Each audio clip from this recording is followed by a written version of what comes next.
Hey, what's going on, guys? This is Jay here. Welcome to Faith Evolved, where I talk about all things spiritual, metaphysical, philosophical, and mental health. And if it's your first time here, well, thank you for joining me today. And once you're done with this video, feel free to check out the video section as well. And if anything there piques your interest and resonates with you, I would certainly be very humbly appreciative of your subscription.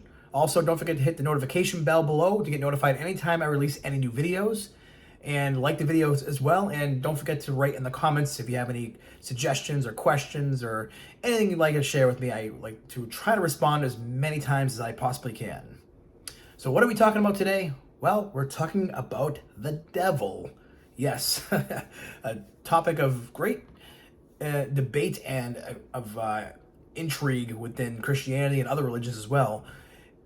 Is this guy, this entity, this being, whatever you want to call him, is he real? Well, yes and no. Stay tuned to find out more.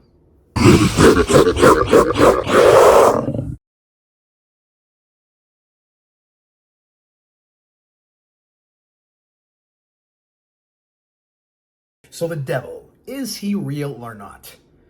And I said yes and no. So what do I mean by that? Okay, it really depends what universe you're in. Now you might be thinking, huh? What? What do you mean it depends on what universe he's in? Either he exists or he doesn't. Well, yes and no. So first we're going to need some context on this. There are many beings that have given the name like the devil or fallen angel, demon, stuff like that. You get the Bible, of course, that mentions Lucifer, Satan, the devil, Beelzebub, the dragon. I think Abaddon is another name. There's so many different names for the devil, really. And other religions have a devil as well. Like Christianity believes this is, one devil, and then he has all these different other demons following him, like he's the head honcho or what have you. So if you happen to be a Urantia book reader, you know that there are actually three separate personalities for Lucifer, Satan, and the devil. You have Lucifer is a Nonodic son of the system of Satania in the local universe of Nebadon. So a system would comprise of multiple solar systems, just to break it down easily. And then you have his assistant, Satan. Of course, Satania is the name of the system that Lucifer is the sovereign of, and usually the name of it is named after the assistant. So he's the second in command. And then you have the devil, which is none other than Caligastia, the planetary prince of Urantia. So what happened was, I think it was 200,000 years ago, there was a rebellion. Lucifer decided, you know what? This whole idea of a universal father is a myth. We can self-determine, create ourselves, create our own destinies. We don't have to follow these plans to paradise. All this training of mortals, to progress and ascend universe by universe, all the way to paradise. That's a joke. It's inherently their right. They don't have to work for it. They don't have to get experience. We can just bypass the time governor and just jump right to giving them all their rights now. And of course, his whole idea was he should have all these rights now. And not have to listen to Michael, who's the sovereign of Nebadon, also the creator of Lucifer.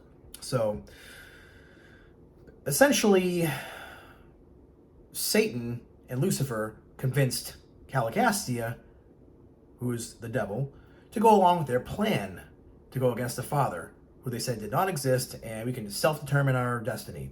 So of course, Michael, who also was known as Jesus when he incarnated on earth, decided to let evil run its course. Let sin run its course. It'll, the seed of destruction is already there. It will follow itself through and destroy itself. Basically, the whole point is that, think of Nebadon as a video game. And think of, really the whole universe of universes is a video game. It's a projection, it's a simulation, but we got different. Think of the movie Inception. Actually, we have levels within levels of dreams. Well, we're at the lowest level here on Earth, on Urantia, and one level up in this dream is Satania. Another level up is Nebadon. Well, there's a few in between there, but just to simplify it. Then you have up there, the what do you call it? The super universe, or Vonton. Then you have, once you get to the next level, you have Havona, which is the eternal perfect universe. And it is probably higher levels than that. And of course, we know paradise. But the whole point is that you get levels to this. All right. So new levels, new devils. But they don't exist at the higher levels. Yeah, exactly. So if you're playing a video game, all right, and you have an evil character that's going around, let's say, I don't know, GTA 5, you're going around running over grandmas and doing some bad things with girls and all this other stuff that happens in that game. I mean, did you actually do that though? Was that you who did that? Or was it your character, your avatar in the game that did that? Well, same thing with this universe. You have a character that seems real because in our reality, he is real, but once you get to the next level, you look back at the simulation, you see what's real and you see what's not real. And of course, whatever's real is what, identifies with the will of God. What doesn't, it's like a video game where you can go in and delete the code for that character. Bye-bye, all gone. And that's essentially what happens. But it takes all of us, all the entire universe, or maybe the system in this case, to lose sympathy for the devil. To not just move on. The devil basically doesn't exist for me. And once everybody gets to that point, even the character itself has to realize that it's completely embraced iniquity and identified wholly with the unreal and will cease to exist. In fact, it'll be as if he never was. And I do believe, once we leave this universe and look back into the simulation, that the only thing that made it through is what was real. The evil, the iniquitous, the sinful, the vile, the hate, the pain, all that stuff that was scaffolding to build up a soul for each person, each personality that was ascending, all that stuff has passed away. It's as if it didn't actually exist. And the ACIM, which is A Course in Miracles, says, the devil is a frightening concept because he seems to be extremely powerful and extremely active. He is perceived as a force in combat with God, battling him for possession of his creations. The devil deceives by lies and builds kingdoms in which everything is in direct opposition to God. Yet he attracts men rather than repels men, and they are willing to sell him their souls in return for gifts of no real worth.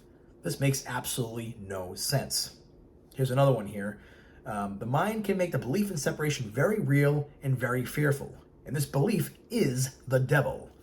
It is powerful, active, destructive, and clearly in opposition to God, because it literally denies his fatherhood. Look at your life and see what the devil has made. But realize that this making will surely dissolve in the light of truth, because its foundation is a lie. So to me, this explains that, we can perceive a devil on this level of reality. But once truth, the light of truth, shines on it, it dissolves. Because at that level, you see that foundation for the whole idea of the devil, never mind all the things he's done, is a complete lie.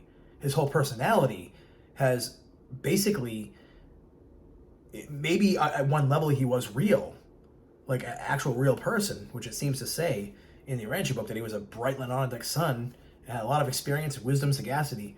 But when he decided to align with the unreal, he made himself as if he wasn't to all of us here on this level. But anybody beyond this level, like when you're looking down from a higher plane of existence, a higher frequency, you will look down and realize, you see what's happening in the video game, but when the people come out of it, the ones who survive and ascend through it and wholly identify with God and his spirit, will essentially only remember what they gained out of it, the spiritual values gained out of whatever, trials and whatever tribulations they went through, all the pain and suffering they went through. They won't even remember what it was, except for to have to look back and go, oh, okay, I see what happened here. This is what my character did and didn't do, and this is how it grew, but I don't remember any of that stuff. Any of the negative stuff, just the positive stuff, the things of spiritual value is what I took out of that. So literally our whole purpose here is to build our souls, and because we're so stuck in our belief in separation, or so far from the source, the center of all things, as the Urantia book would call it, there's a huge gulf.